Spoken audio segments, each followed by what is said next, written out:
এটা একটা portable welding machine দেখতে পাচ্ছেন বস কোম্পানির 2mm থেকে 3.2mm ইলেকট্রোড কাটবে এটা। আচ্ছা, এটার কাজ, এটার সমস্যা আছে এই সুইচটা নষ্ট হয়ে গেছে।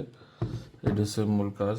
এই সব নাটগুলো খুলতে হবে, এগুলো স্টার নাট। খুললে ভিতর থেকে কত সহজ করে দিছে ওয়েল্ডিং মেশিন। এর আগে ছিল মনে করেন যে তামার অথবা অ্যালুমিনিয়ামের কয়েল হাত দিয়ে টেপিং করে তারপরে ওয়েল্ডিং মেশিন বানাইতো। এখন তো আর এই ধরনের ঝামেলা না, এখন তো একদম ইজি হয়ে গেছে একদম ওয়েল্ডিং মেশিন। এগুলো সব আসলে বিজ্ঞানের সুফল। ওয়েল্ডিং মেশিন কিছুই না ভিতরে, কত কম্প্যাক্ট বানায় ফেলেছে, কত ছোট। শার্ট অ্যান্ড শার্ট মসফেট দিছে 2টি MOSFET only. Shirt and shirt 2টি মসফেট যদি এই পাশে থাকে, আর এখানে আছে ডায়োড হলো 50। সুইচটা আছে এই যে এই পাশে।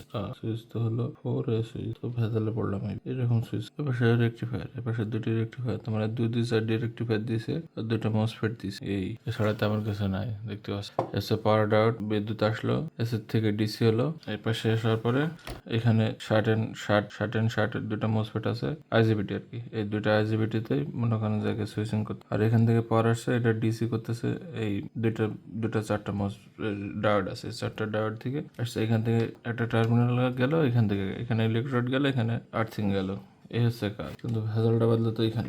এই হচ্ছে ওয়েল্ডিং মেশিন। এখানে 4 তারের কানেকশন আছে, অর্থাৎ নর্মালি একবার এটাতে ওপেন হয় আর এটাতে একবার হয়। আমি এটা শর্ট করলে কোনো রেসপন্স নাই, কিন্তু এটাতে পাওয়ার আসতেছে, তার মানে এটাই সুইচিং। আমি এটাতেই সুইচ সেট করব।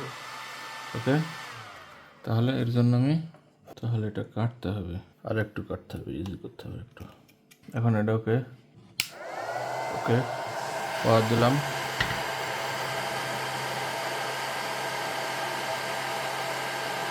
দুশো 7 পর্যন্ত আসছে পাওয়ার।